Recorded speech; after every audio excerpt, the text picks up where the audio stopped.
సిరిసిల్లలోని బోర్లం గురుకులంలో 8వ తరగతి విద్యార్థిని సంగీత మృతికి కారణమైన పాఠశాల ప్రిన్సిపాల్ సునీతను మరియు సిబ్బందిని తక్షణమే శాశ్వతంగా ఉద్యోగం నుండి తొలగించాలి. విద్యార్థి కుటుంబానికి 50 లక్షల ఎక్స్‌గ్రేషియా చెల్లించాలని, వారి కుటుంబంలో ఒకరికి ప్రభుత్వ ఉద్యోగం చెల్లించాలని బాన్సువాడ అంబేద్కర్ చౌరస్తాలో 2 గంటల పాటు ధర్నా నిర్వహించడం జరిగింది. ధర్నాను ఉద్దేశించి పీడీఎస్యూ జిల్లా అధ్యక్షులు ఎన్ బాలరాజు మాట్లాడడం జరిగింది. ఈ కార్యక్రమంలో విద్యార్థి సంఘాల నాయకులు మరియు రాజకీయ పార్టీల నాయకులు పాల్గొనడం జరిగింది.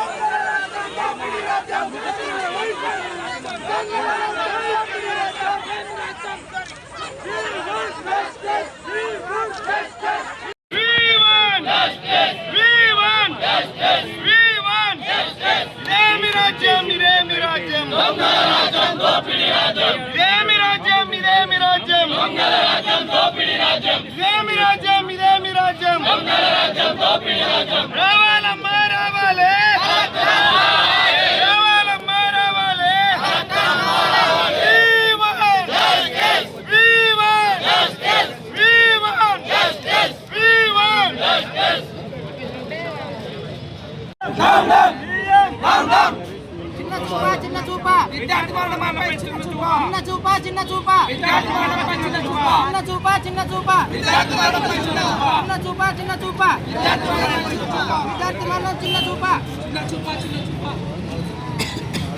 We want justice. We want justice. విద్యార్థి మృతికి కారణమైన ప్రిన్సిపాల్ తొలగించాలి. విద్యార్థి మృతికి కారణమైన principal We want justice. We want justice. విద్యార్థుల పట్ల చిన్న చూపా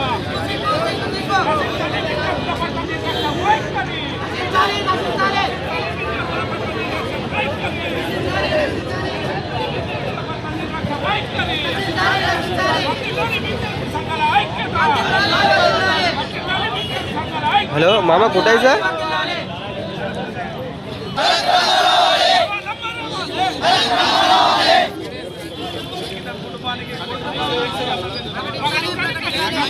బాన్స్వాడ డివిజన్లో ఈరోజు బాన్స్వాడ డివిజన్లో ఉన్నటువంటి బోల్రం గురుకుల బాలికల గురుకుల పాఠశాలలో 8వ తరగతి విద్యార్థి సంగీత ఈరోజు మృతి చెందడం జరిగింది.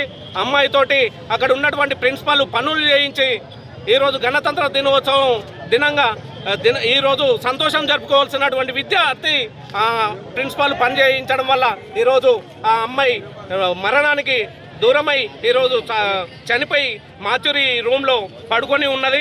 ఈ నిర్లక్ష్యానికి అంతటికి కూడా ప్రిన్సిపాల్ అక్కడ సిబ్బంది కారణం కాబట్టి తక్షణమే అక్కడ ప్రిన్సిపాల్ని ఆ కారకులైనటువంటి సిబ్బందిని పూర్తిగా శాశ్వతంగా తొలగించాలని చెప్పేసి ఈరోజు పీడీఎస్యూ అదేవిధంగా మిగతా విద్యార్థి సంఘాల ఆధ్వర్యంలో మేము ప్రధానంగా డిమాండ్ చేస్తూ ఉన్నాం.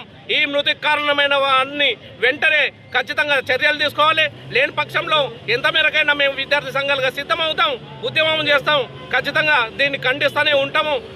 తక్షణమే ఇంకో విధంగా అమ్మాయి కుటుంబానికి 50 లక్షల ఎక్స్‌గ్రేషియా ప్రకటించాలి.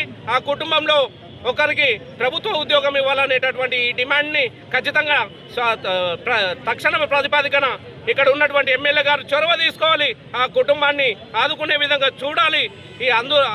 లేకపోతే లేని పక్షంలో ఎక్కడికైనా ముట్టడిస్తాం, ఎంతవరకైనా మేము విద్యార్థి సంఘాలుగా తెగిస్తామని